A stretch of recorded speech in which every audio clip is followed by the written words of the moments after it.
अगर आप सरकारी खरीद पर फसल बेचना चाहते हैं तो चलिए आज की वीडियो में जानते हैं कि समर्थन मूल्य खरीद के लिए ऑनलाइन रजिस्ट्रेशन कैसे किया जाता है। आज की वीडियो में कंप्लीट प्रोसेस दिखाऊंगा स्टेप बाय स्टेप, ताकि आपको कोई भी दिक्कत ना आए। आपको रजिस्ट्रेशन के बाद क्या करना है, इसी के साथ रजिस्ट्रेशन में आने वाली परेशानियों के बारे में भी बात करेंगे। तो चलिए शुरू करते हैं।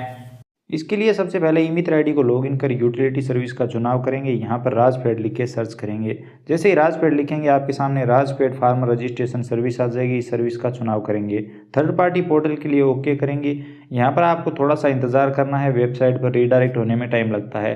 अब अगर आपके सामने इस तरह का इंटरफेस आ जाता है तो आपको सेंड एनीवे पे क्लिक करना है 2-3 बार, अगर लॉगिन हो जाए तो। अगर लॉगिन नहीं होता है तो आपको इस पेज को रीलोड करना है। यहाँ से देखिए, मैं यहाँ पर दोबारा से रीलोड कर लेता हूँ। आप रीलोड करेंगे और उसके बाद थोड़ा सा इंतजार करेंगे तो यहाँ पर आप वेबसाइट पर रीडायरेक्ट हो जाएंगे। आप यहाँ पर देख सकते हैं। अब यहाँ पर मूंग और उड़द के लिए अगर आप रजिस्ट्रेशन करना चाहते हैं तो पहले ऑप्शन का चुनाव करेंगे, और अगर आप मूंगफली और सोयाबीन के लिए रजिस्ट्रेशन करना चाहते हैं तो सेकंड ऑप्शन का चुनाव करेंगे।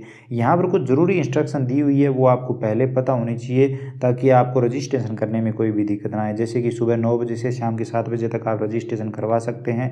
इसी के साथ OTP के ऑप्शन का इस्तेमाल आपको तभी करना है जब व्यक्ति के फिंगरप्रिंट या तो पूरी तरह से घस चुके हैं या फिर उसके हाथ नहीं है, तभी आपको OTP ऑप्शन का चुनाव करना है। बिना गिरदावरी के अगर कोई भी रजिस्ट्रेशन करेगा तो उसका आवेदन रिजेक्ट हो जाएगा और इसकी पूरी जिम्मेवारी ई मित्र धारक की होगी, तो ये आप ध्यान रखें।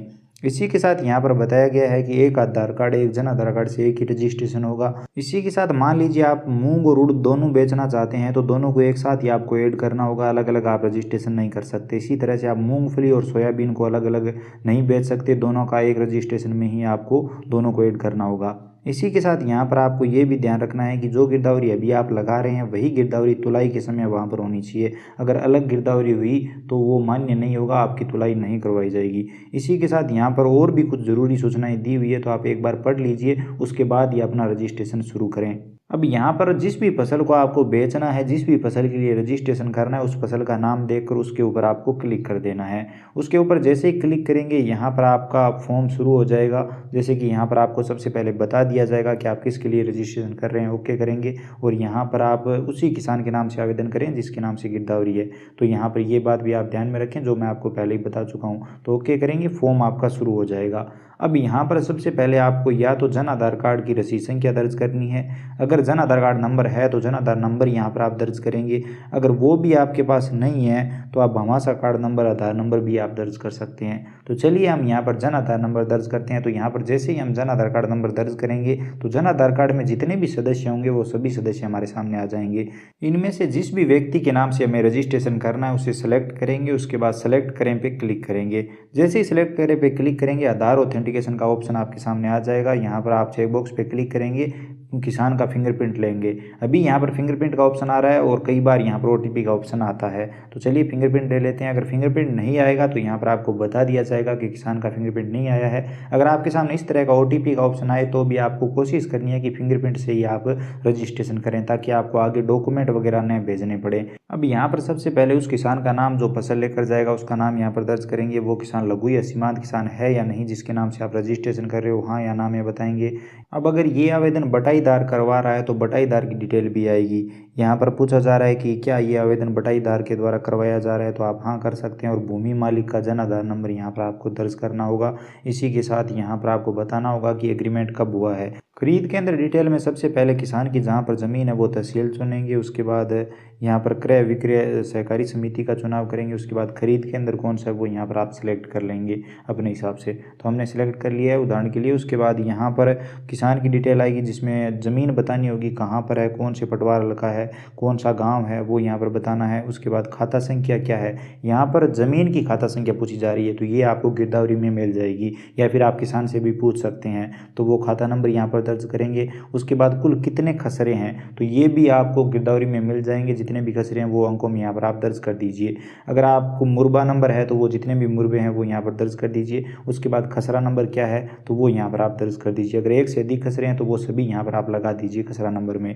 उसके बाद कौन सी फसल फसल आप बेचना चाहते हैं उसे ऐड कर लीजिए। अगर दूसरी फसल भी साथ में बेचना चाहते हैं तो उसको कैसे ऐड करना है वो भी मैं आपको बताऊँगा। फसल को ऐड करने के बाद यहाँ पर बुआई कितने हेक्टर में की हुई है वो यहाँ पर हेक्टर में बता देंगे। उसके बाद यहाँ पर P35 क्रमांक बताना है, ये आपको गिरदावरी में मिल जाएंगे। गिरदावरी में जो पटवारी ने मोहर लगाई है उस पर ये लिखे हुए होते हैं, वहाँ से आप देख कर ये लिख दीजिए। उसके बाद गिरदावरी किस डेट को इश्यू हुई है वो डेट यहाँ पर आप सेलेक्ट कर लेंगे। चलिए हम यहाँ पर सेलेक्ट कर लेते हैं। तो ये सब यहाँ पर आ गया, ये सब डिटेल आपको गिरदावरी में मिल जाएगी। यहाँ पर जो भी दर्ज हो रही है वो गिरदावरी में मिल जाएगी।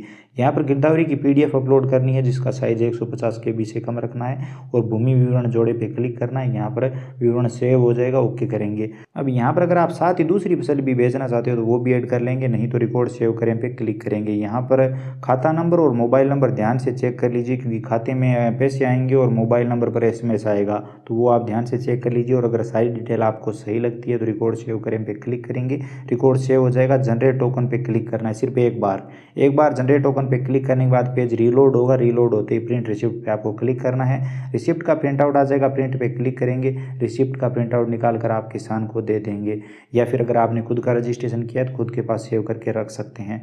प्रिंट आउट निकालने के बाद बैक पे क्लिक करेंगे और आपको चेक करना है कि अभी रजिस्ट्रेशन सही से हुआ है या नहीं, टोकन कटा है या नहीं, ये ज़रूर चेक करना है। तो आपको बैक पे क्लिक करना है और थोड़ा सा इंतज़ार करना है, आप होम पेज पे आ जाएंगे। होम पेज पे आपने जितने भी टोकन काटे हैं वो सभी यहाँ पर शो होंगे। यहाँ पर आपको चेक करना है कि टोकन सही से जनरेट हुआ है या नहीं। यहाँ पर लिखा हुआ रहा है टोकन जनरेट सक्सेसफुल। हमारे वॉलेट से पैसे नहीं कटे हैं ई-मित्र वॉलेट से, तो कोई दिक्कत नहीं है। यहाँ पर टोकन जनरेट सक्सेसफुली लिखा हुआ आना चाहिए और प्रिंट रिसिप्ट का भी ऑप्शन आना चाहिए, ये आप ज़रूर चेक कर लें। अभी हमारे ई-मित्र वॉलेट से पैसा नहीं कटा है तो वो कोई दिक्कत नहीं है, बाद में कट जाएगा। और अभी टोकन नंबर नहीं मिले हैं तो भी कोई दिक्कत नहीं है, बाद में मिल जाएंगे। लेकिन हमारा रजिस्ट्रेशन हो चुका है तो यहाँ पर आपको ये चेक कर लेना है कि टोकन जनरेट सक्सेसफुल यहाँ पर दिखा रहा है कि नहीं।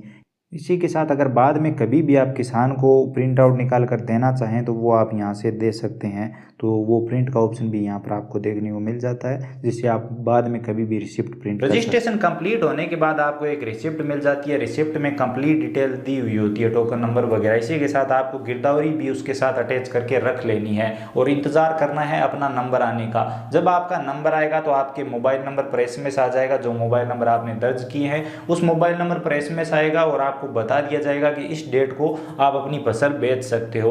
उस दिन आपको खरीद के अंदर चले जाना है। और यहाँ पर मैं आपको बता दूं, वहां पर आपको गिरदावरी की जरूरत पड़ेगी। इसी के साथ जो अभी आपको प्रिंट आउट मिला है इसकी भी जरूरत पड़ेगी। इसी के साथ किसान की भी जरूरत पड़ेगी। जो व्यक्ति फसल ले जा रहा है उसके साथ जिस किसान के नाम से रजिस्ट्रेशन हुआ है उस किसान को भी वहां पर साथ जाना पड़ेगा। वहां पर बायोमेट्रिक वगैरह भी लगाया जाता है, यानी कि आधार ऑथेंटिकेशन होता है। और जब आप वहां पर आप अपनी फसल की तुलवाई करवा देते हैं, यानी फसल दे देते हैं, उसके बाद आपके अकाउंट में वो पैसे आ जाएंगे। जो अकाउंट नंबर आपके जन आधार कार्ड में लगे हुए हैं, यानी किसान के साथ लगे हुए हैं, उन्हीं अकाउंट में वो पैसे आते हैं। तो कहने का मतलब ये है कि जब भी आप रजिस्ट्रेशन करवाएं तो अपनी बैंक अकाउंट डिटेल सही से चेक कर लें, क्योंकि पैसे उसी में आपको मिलेंगे, कैश आपको नहीं मिलेगा और पैसे मिलने में कुछ टाइम भी लग सकता है। इस बार सरकारी खरीद पर मूंग वगैरह के भाव अच्छे हैं, तो अगर आप अपनी फसल वहां पर बेचना चाहते हो तो ये आपके पास सुनहरा मौका है। अभी आप रजिस्ट्रेशन कर सकते हो और जितना आप पहले रजिस्ट्रेशन करोगे उतना ही जल्दी आपका नंबर आएगा। तो ये भी बात आप ध्यान में रखें। उम्मीद करता हूँ अब आपके सारे कंफ्यूजन क्लियर हो गए होंगे। अगर आपके मन में अब भी कोई सवाल या सुझाव है या फिर आपको रजिस्ट्रेशन में कोई भी दिक्कत आ रही है तो आप बेझिझक कमेंट सेक्शन में बताइए। कमेंट सेक्शन में हम उसके बारे में बात करेंगे और अगर कोई सीरियस टॉपिक हुआ तो उस पर अलग से वीडियो भी जरूर बनाएंगे। तो आज की वीडियो में बस इतना ही। अगर वीडियो पसंद आए हो तो लाइक करिए, चैनल पर नए हो तो सब्सक्राइब कर लीजिए, बेल आइकन प्रेस कर लीजिए। अगर आपके मन में कोई भी सवाल या सुझाव है तो बेझिझक कमेंट सेक्शन में बताइए। चलिए मिलते हैं अगले वीडियो में, तब तक के लिए जय हिंद, वंदे मातरम।